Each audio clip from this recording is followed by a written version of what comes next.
Good morning, everyone. Welcome to Pediatric Grand Rounds. Thank you for joining us. If you are anywhere near the Tanglewood Complex, please join us in person. And as always, thank you for those of us joining virtually.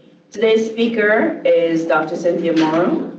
Dr. Morrow is Virginia Department of Public Health District Director for the Roanoke City and the Alleghany Health District, as well as the Regional Director for Southwest Virginia. Prior to moving to Roanoke in 2017, she served as Commissioner of Health for Onondaga County, New York, and Learner Chair for Public Health Promotion at the Maxwell School, Syracuse University. She is a consultant editor for the Journal of Public Health Management and Practice, and is a co-author or co-editor of 5 textbooks. Dr. Morrow earned her bachelor's degree in psychobiology from Swarthmore College and a combined MD, MPH from Tufts University School of Medicine in Boston, Massachusetts. She completed her residency in internal medicine at the Medical University of South Carolina. Please join me in welcoming Dr. Cynthia Morrow. Good morning. So the first question I want to ask is, how many people in this room have seen somebody with measles? So a couple of hands. Anybody online seen people with measles? Just curious. So I'm going to do an overview of measles. And first, thank you, Dr. Farnsworth, for the introduction. We've known each other. I moved down here about 8.5, 9 years ago, and we've known each other for most of that time. And it's just a joy to always it's a joy to work with you. So I thought that it would be important to just remind everybody where we are with measles, and really to do an overview of the situation with measles in the United States right now. So what my goal for today is to make sure that everybody has a good understanding of the status of measles. We'll start with epidemiology, go into clinical presentation, and of course, end with vaccination. A quick reminder of the role of all physicians and labs in disease reporting, and then really hopefully help you understand what we do on the back end of when you give us a call. And then we'll wrap it up. So the specific session objectives for today, at the end of this, you should be able to describe current epidemiology of measles, recognize the clinical presentation and complications associated with measles, and most importantly, define the role that you have in measles prevention and response. I don't have anything to disclose. There are no industry ties in any way, shape, or form, and I should have put that on the slide. So, measles, rubiola.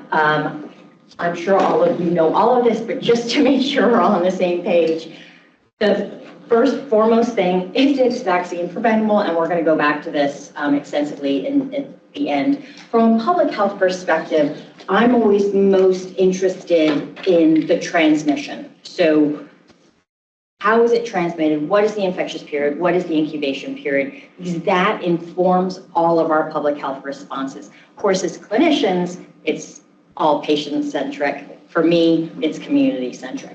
And so for transmission, clearly airborne, if we have a case of measles, we need to know who is in the room for 2 hours after the patient leaves that room.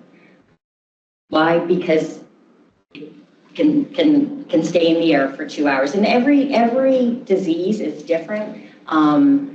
But for measles, it's one of the most contagious diseases, and part of that is how viable it is.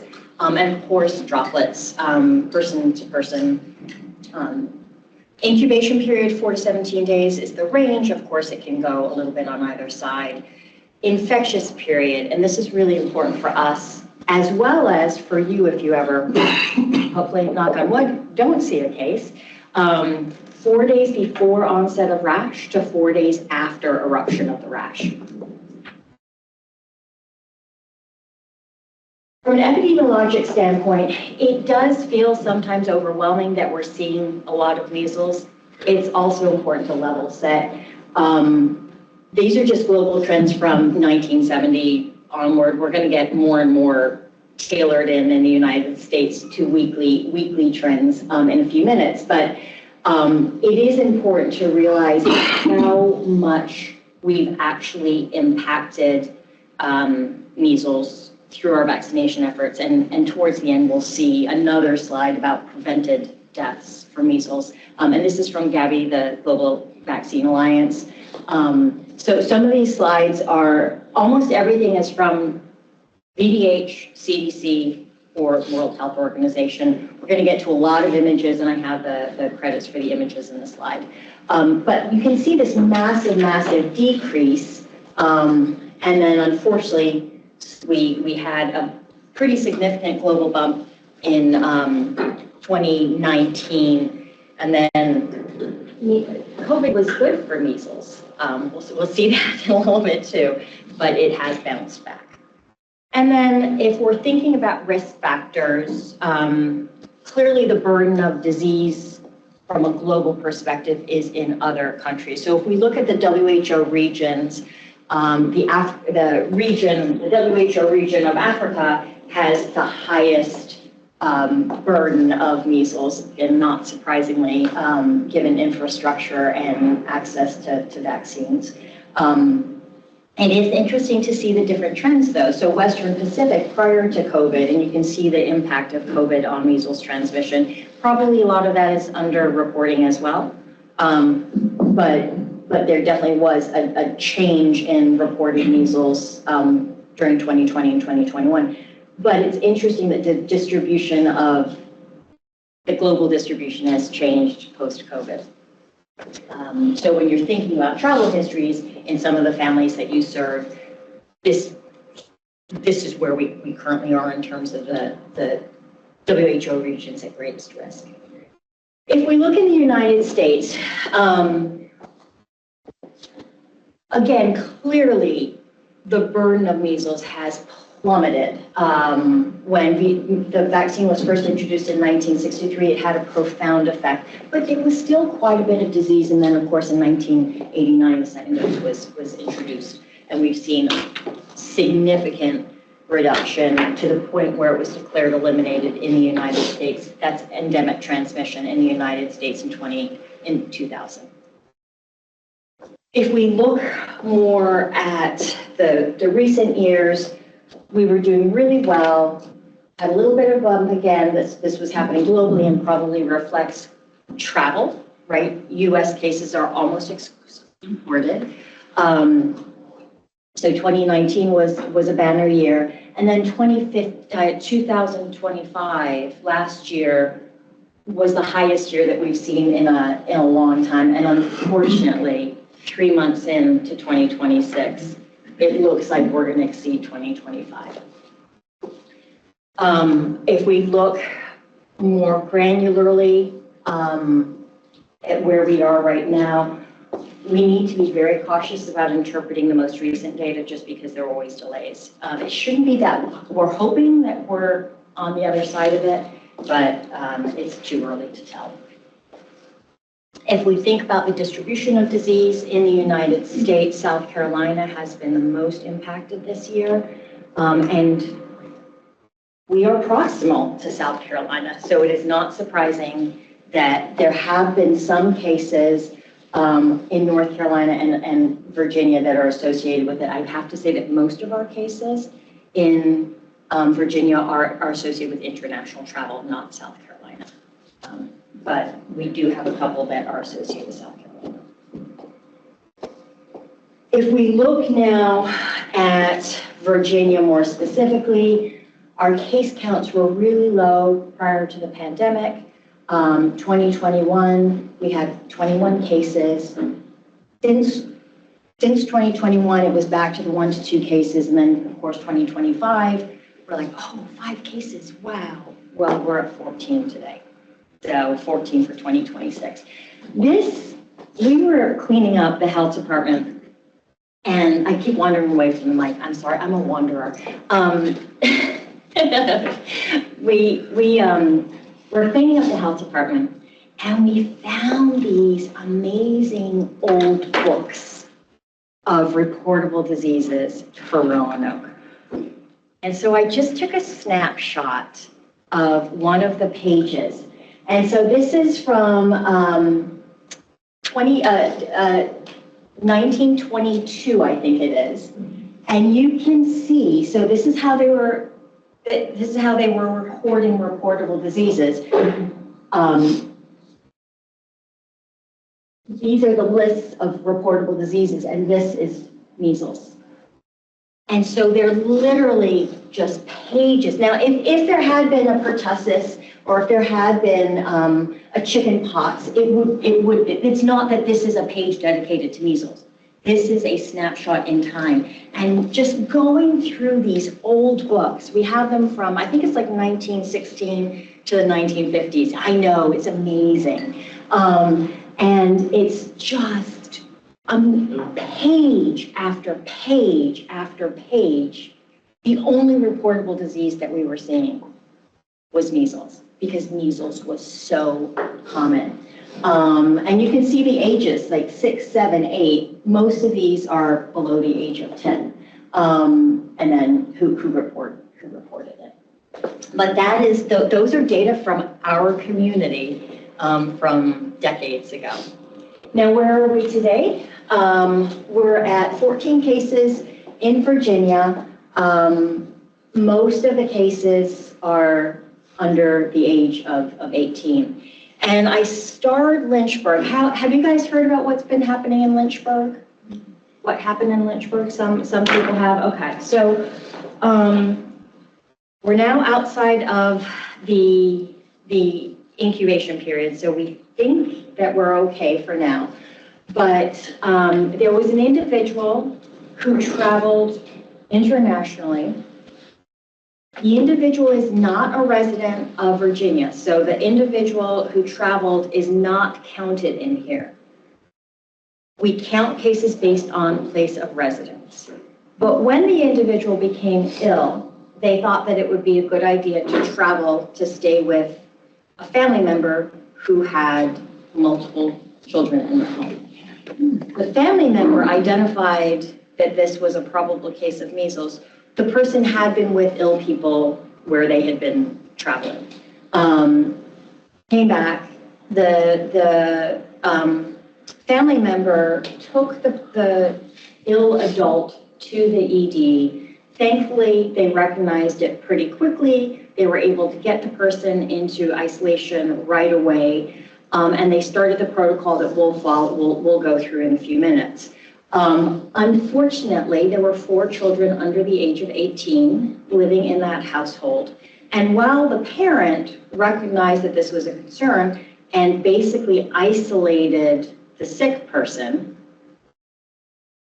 there was enough exposure that all 4 children got measles. So there was a 100% attack rate in that family because it is a highly unvaccinated family. Nobody in that family is vaccinated. The children were all quite ill, and thankfully they're all recovering. The family did not take our recommendations for post-exposure prophylaxis. So that's where we are with that. And when I say our VDHs, it was not our case, it was Central Virginia's case. So clinical presentation, I'm sure most of you are aware of this, if not all of you. Prodrome is 2 to 5 days prior to onset of the rash. The 3C, so high fever, you can see fevers of 104, 105 with measles. The 3C's cough, I never know how to pronounce that, coryza, and conjunctivitis. These are, sorry, some of these are pixelated. It's really hard to get the images now because there aren't. So these are all from CDC, immunize.org. Johns Hopkins University has a great skin assessment for measles. That link is there. And Texas, they all have great images. So runny nose, runny eyes, and what we've had a few calls for rule outs is the Koplik spots. So complex spots typically are seen in the prodromal stage, but it is possible to see complex spots even after onset of rash. So while we associate complex spots with the prodrome, it is possible to see them extend. And the most important thing is these tiny white spots on a bed of red, or they can be a little bit blue on the mucosal surfaces. We have had providers reach out and think that they have complex spots, or that they're seeing someone who has complex spots, and it is considered pathognomonic for measles. In those cases, it was not. They were not. So it's just a quick reminder of here are the visuals of what it does look like. The measles rash traditionally starts on the head, specifically around the hairline, behind the ears, spreads down the face, to the trunk, and then eventually all over the body. Here are just different images. Try to get different images of different skin tones so that you can see.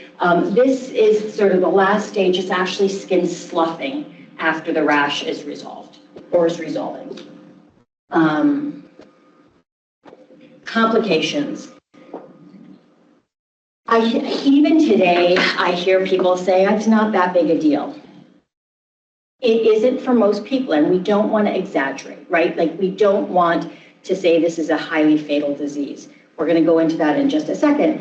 It is typically self-limited, like none of the 4 children that we talked about, they were quite ill. None of these particular children required hospitalization, but about 1 in 5 people does require hospitalization. The common complications are diarrhea with associated volume depletion, pneumonia associated with measles, bronchitis, laryngitis, and then, of course, we're always worried about secondary infections. So otitis media, about 10% of people are going to get that, and that can lead to permanent hearing loss. With measles, deafness is not an uncommon complication of measles. And then bacterial pneumonia, different from the viral pneumonia associated with the initial measles, and sinusitis.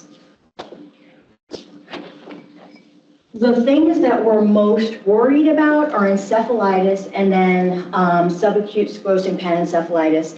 This image, that's from the American Journal of Neuroradiology, is actually of a 2-year-old who had measles as an infant. And so typically there's a much longer latency period, 7 to 10 years, but you can see it earlier, and it is a fatal degenerative neurologic disease. The overall mortality rate for measles is 1 to 3 per 1,000. Most of those are pneumonia and encephalitis. So any questions so far? Yes. So the encephalitis, could you have like a mild illness and then have that, or is it usually seen with those who have had it more severe? I don't know the data around it. So I think that the primary question would be the prodrome. I don't know that it's associated with severe disease because it will present pretty quickly as severe disease. Does that make sense? So I don't know that there's a differentiating prodrome, not that I've heard of, but I can try to find out. A question online, are they infectious during SSPE? No, they're only infectious during the 4-day window before onset of rash and after onset of rash. I will tell you, like, that one individual that is not considered a Virginia case was in Virginia the entire infectious period. So we do have good data around the infectious period.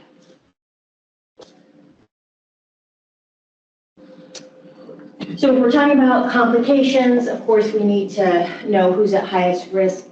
Young children are at highest risk, older adults, pregnant women, and I'm going to go into that in a few more details, and people who are immunocompromised or malnourished. And of course, being malnourished is a type of being immunocompromised. Pregnant women, so if you happen to see, and I know this is such a rare situation, a child who has measles and mom is pregnant, obviously you need to make sure that family knows that they need to be seen right away. That's such a no-brainer.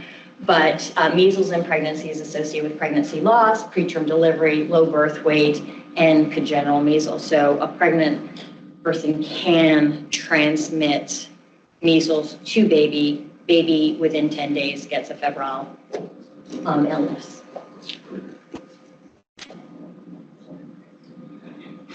So moving away from the clinical parts,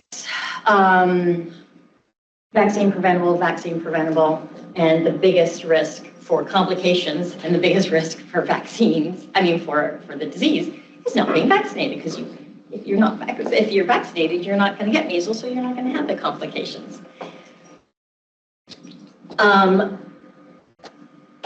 For me, obviously, the most important part of all of this is going to be that we have an incredibly effective vaccine. I mentioned that I was going to share this earlier.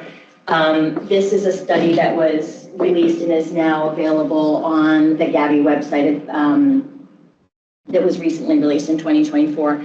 And extrapolation data show that we've probably saved around over 90 million lives with our vaccine campaigns. And that's just in 3 decades. So when you think back to that picture of Onondaga and all of those people with measles, some of those people died, right? And thankfully, we can prevent it now.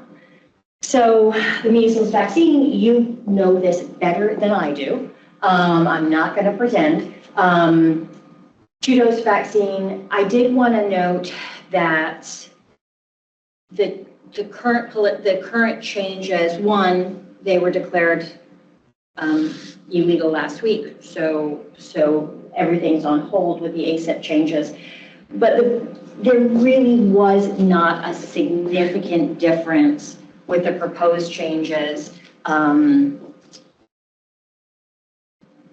even though they've been undone. There really wasn't a significant change. It was just whether you could give the MMRV, the varicella, prior for that first dose. And the recommendation was that not even be an option for providers. I think that probably you guys are all, do you typically do MMR and V separately? Separately at 12 months and together at 4. Yeah.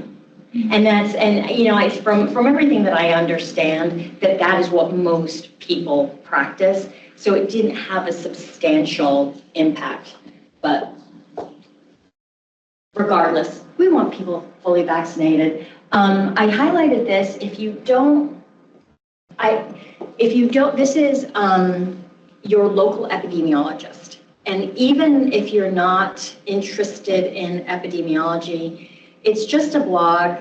Google your local epidemiologist, and it's just a really, really thoughtful approach to health policy in the United States, specifically around infectious diseases, and not only, but it's really an amazing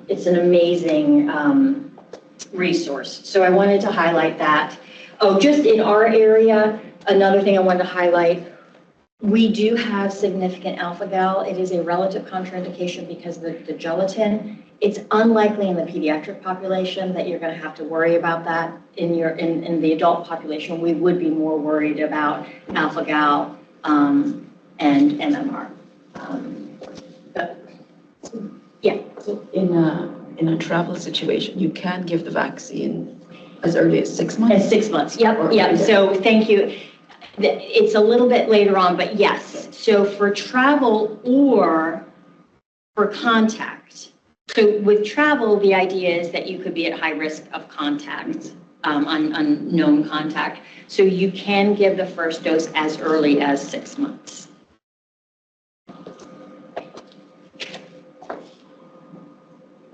And this is the slide that for me is the most disturbing slide. We've seen some slightly disturbing, clinically disturbing slides.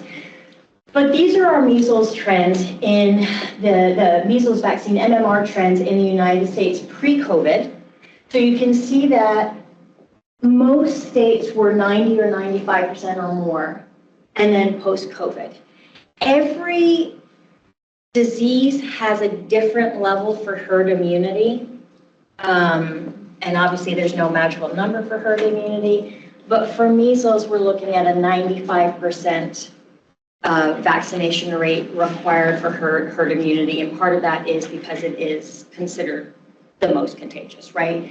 And so when I see this map, this is where measles on the move, what do we need to do? This, to me, as a public health official, is the most concerning map because we have so many states now that are below the 90%. And my concern is, especially even if the vaccine recommendations were pulled back last week, even if physicians are still doing everything that they can. Virginia, by the way, officially endorsed AAP. A little too late, but still we finally did it a couple of weeks ago. With change in administration, we now officially endorse AAP and AAFP with our vaccine recommendations, not CDC. Never thought that I would be in a world in which I would say, don't listen to CDC. But for vaccine recommendations, we strongly support listening to AAP.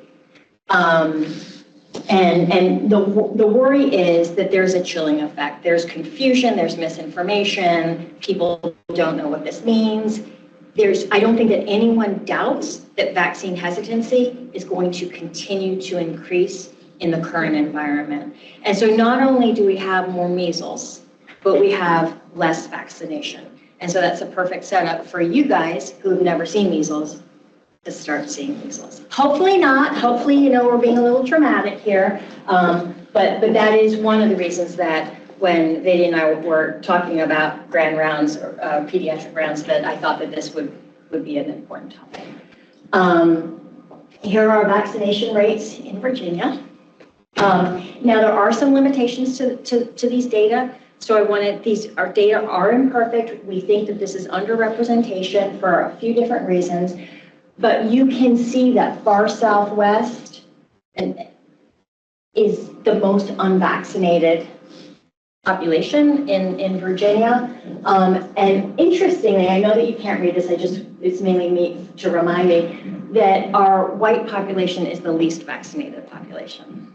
And that follows, cultural trends.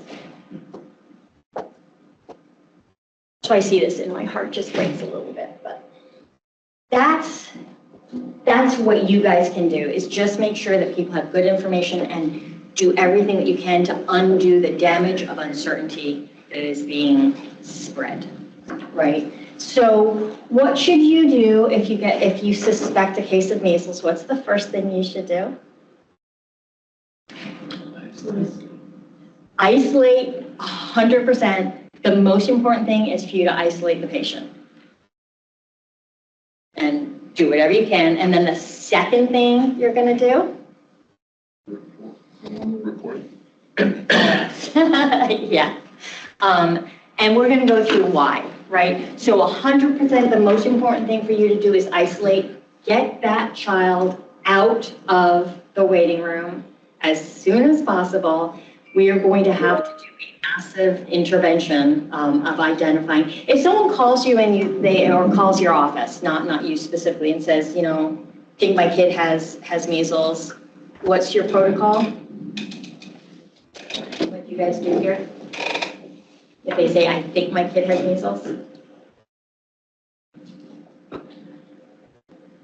Do you have? Stay home? We don't want them to stay home.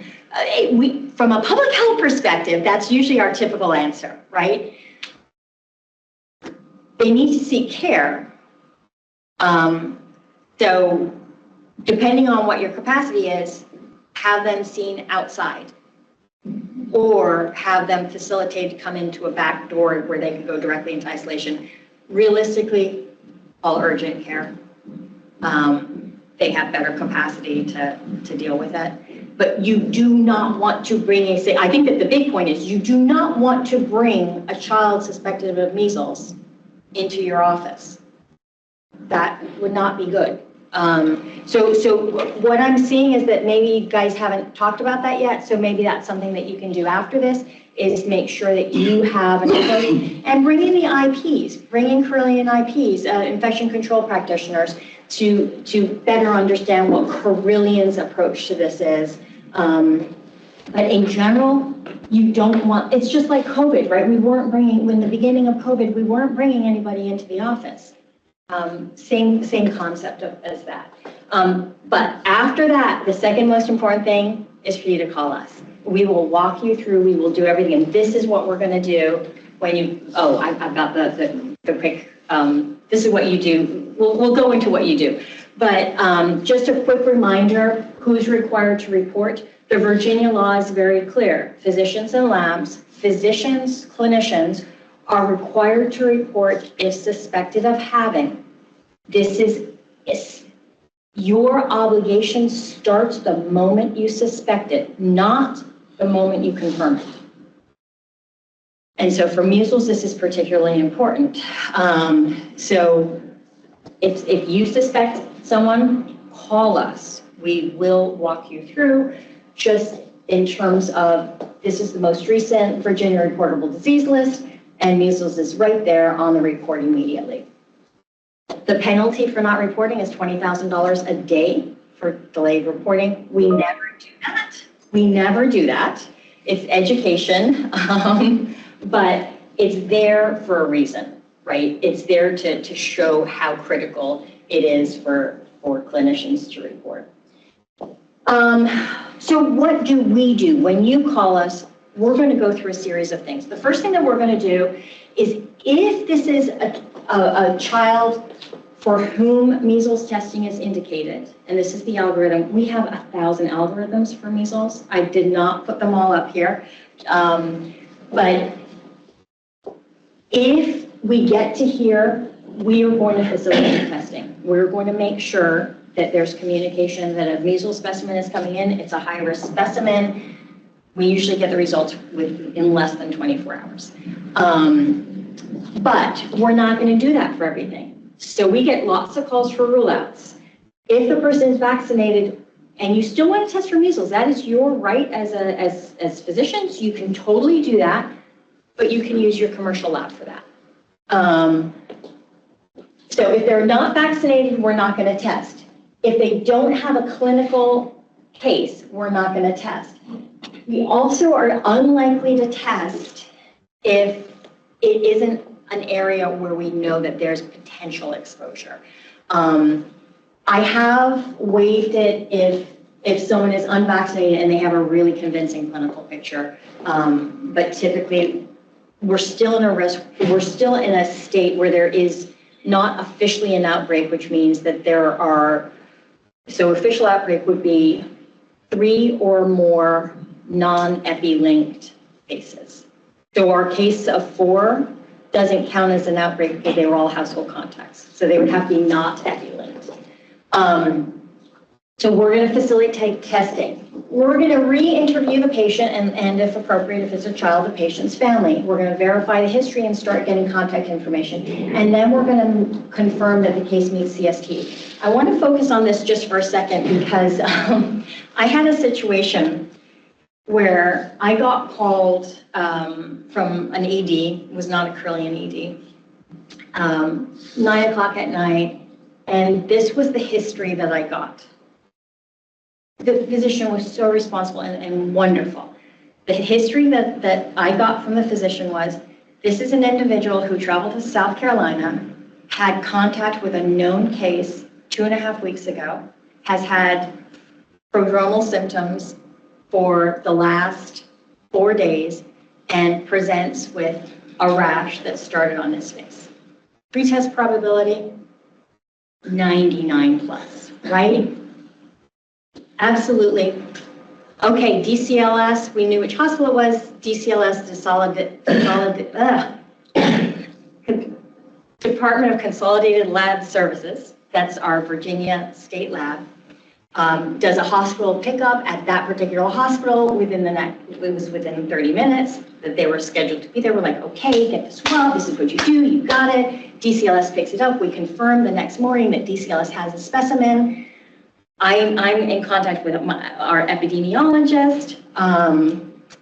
First thing the next morning, I meet with our epidemiologist, and she's like, yeah, I talked to the patient, and I talked to the friend of a patient who's confirmed contact. Not one of those facts was verified. I know. We were like, well, first, it wasn't South Carolina. Second, the person who was the contact was actually in a burn unit as a transfer from Virginia, so it would have had to be a nosocomial measles exposure. We're like, there's no chance that we missed a measles within the healthcare delivery system. Like, that would, Swiss cheese model would have to be like wacky. The rash had been there for 3 weeks. I think that the physician was doing the best that they could. The patient, it turns out, was just really confused. And I think in this case, our confirmation bias sometimes leads us down the wrong. And so our team this is what they do all day, every day, is they interview people, and then they interview people who are contacts of so they were interviewing all sorts of people. So my pretest probability went from 99 to 0. And not surprisingly, 2 hours later, we got the PCR back. And it was negative. I know. But that's why our team will go and re-interview people.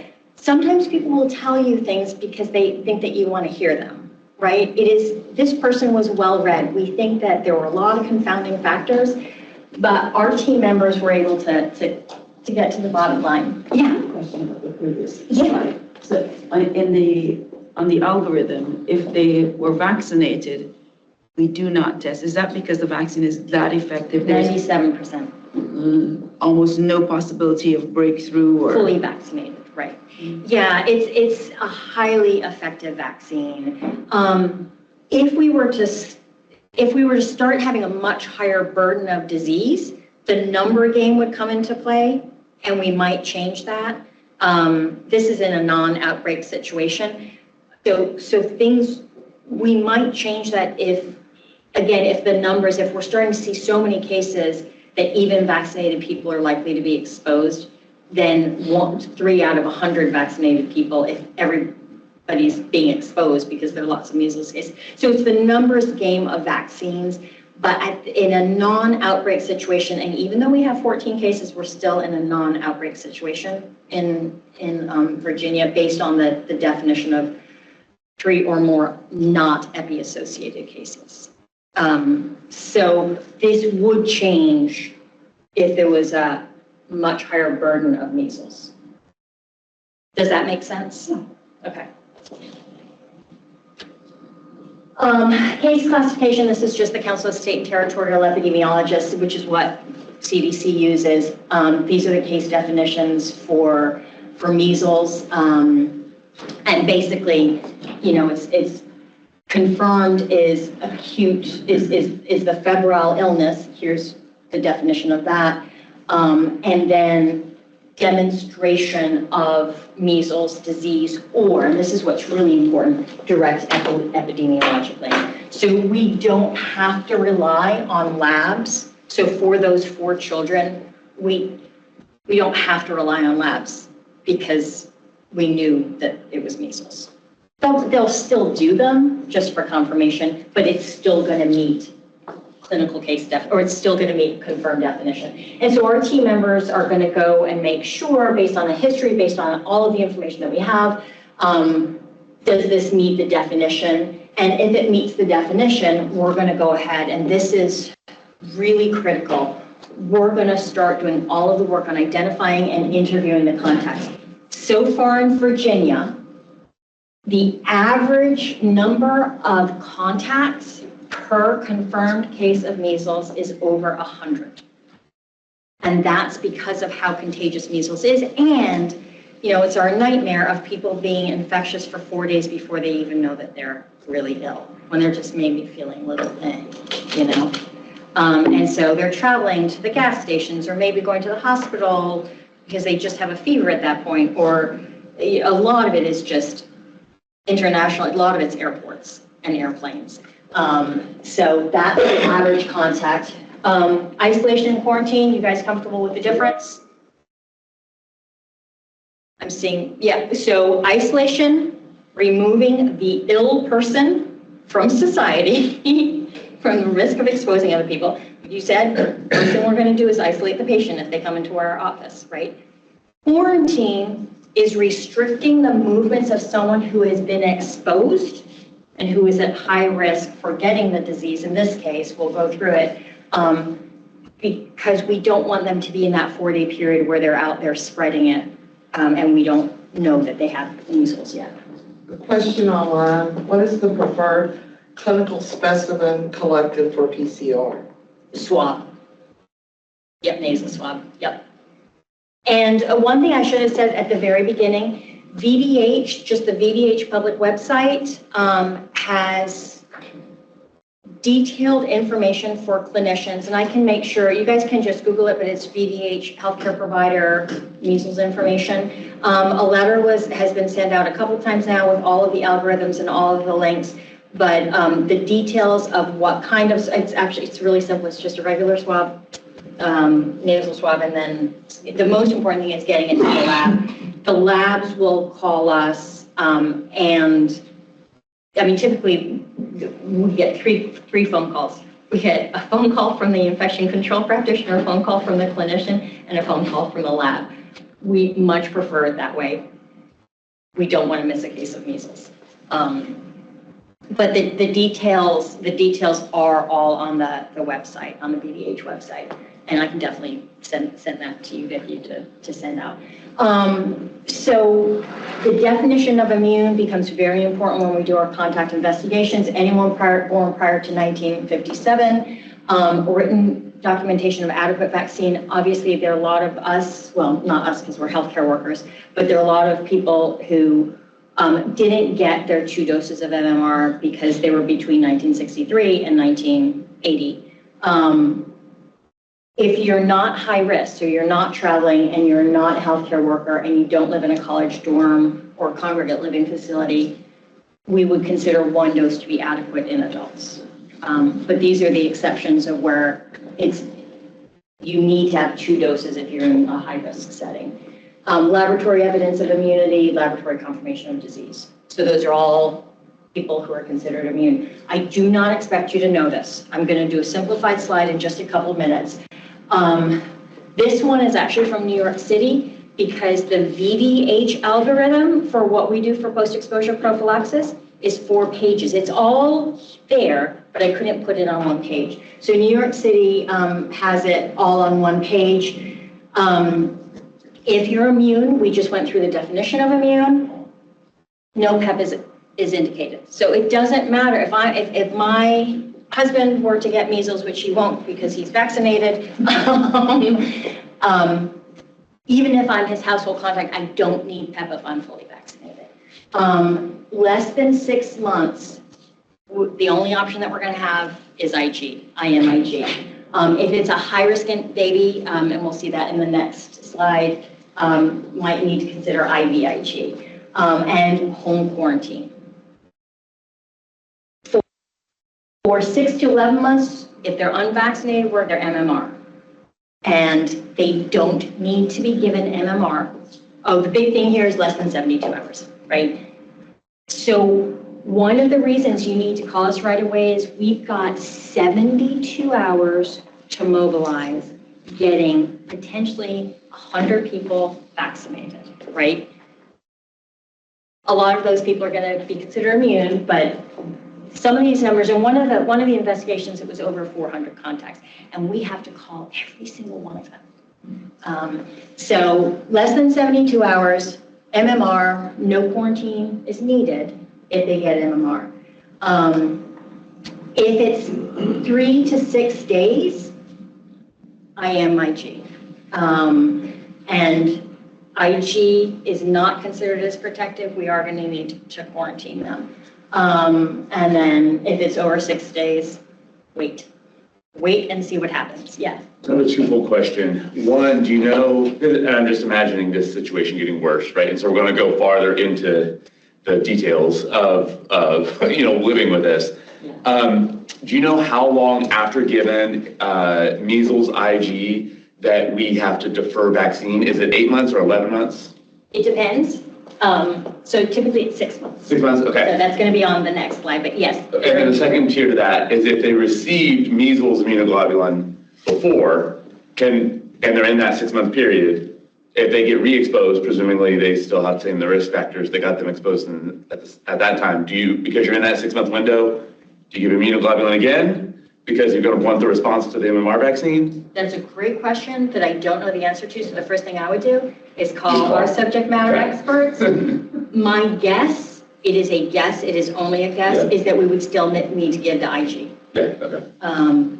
But I don't know. And so the first thing I would do is say, I don't know, but I'll find out. So that's a great question. I don't know of any. Hopefully we wouldn't have that situation. Right. Someone exposed, but it's an important question. And so here are just all of the different scenarios. I will say that we're going to own this piece. Of course, we'll work with the healthcare delivery system, but it is literally our responsibility to have that list of individuals, to know what that list of individuals needs to do to facilitate them getting what they need to do. We would be ordering MMR, we would be ordering IG, and we are responsible for monitoring daily phone calls to anyone who's on quarantine. And if someone is on quarantine and they develop symptoms, they're going to come to the health department where we will go outside and get a nasal swab and facilitate the testing. So once it's out of your clinical realm, we're going to do all of this because this is way too much work for the healthcare providers to have to deal with this. It's our job. It's what we do. And we would keep you informed of everything, of course, but this is what we would be doing. Here's the severely immunocompromised. If someone's severely immunocompromised, if it's a baby, we're still going to give IG. There are situations in which we might recommend IVIG. And then here's the simplified version. There are tons of nuances, but here's the simplified version. If it's less than 72 hours, we're going to vaccinate for non-immune people, right? And they don't need to be quarantined. If they're less than 6 months, we only can give IG. And if that, then we're gonna quarantine and monitor. If it's between 3 and 6 days, we're gonna give IG, and there's delay vaccine at least 6 months. There are some nuances where we want to delay vaccine up to 11 months. We would go over that with you because there are some nuances. And if it's 6 days, it's just too late. There's nothing we can do about it except monitor. There is an important thing for non-immune healthcare workers. Hopefully we have 0 non-immune healthcare workers, but non-immune healthcare workers, even if they get the vaccine, must be excluded for 21 days. There is no exception. So we wouldn't quarantine someone who wasn't a healthcare worker, but we would quarantine healthcare workers and daycare workers for 21 days if they were not vaccinated or not immune. And that's it. So kind of a whirlwind. We were doing questions as we went along, but are there any other questions or discussion points? Yeah. So just one point, we do have a policy here. If at the point that a scheduler identifies a high-risk case, i.e. symptoms of measles, it goes on to a triage nurse. The triage nurse then appropriately identifies if they are indeed high-risk symptoms, and if they meet like 1 or 2 of those high-risk symptoms, we triage them in the car and go out and see them in the car. And then the nurses, fully garbed, go out there, and then they determine based upon what they're seeing if this patient seems to be high risk or not, and then we kind of decide, do we see you out there or see you in here? Perfect. So we do have a policy in place for everybody else. And I was going to be surprised, yeah. But that does mean that we need to make sure that we're educating our team members about that policy. So I love that, and that's what we would do too if someone called us. we have a system in place where we would go out to the car just like COVID. So I'm glad to hear that. Anything else? Well, hopefully this is helpful. Hopefully it is unnecessary. You know, we haven't had any cases in Roanoke for as long as any of my team members can remember. Exactly, knock on wood. Big time knock on wood. But this happened next door. It happened in Lynchburg. And so when you reached out to me and said, what do you think? I was like, I think measles would be a good topic. It just happened 3 weeks ago. Let's do it. All right, well, thank you all. Thank you. Yeah.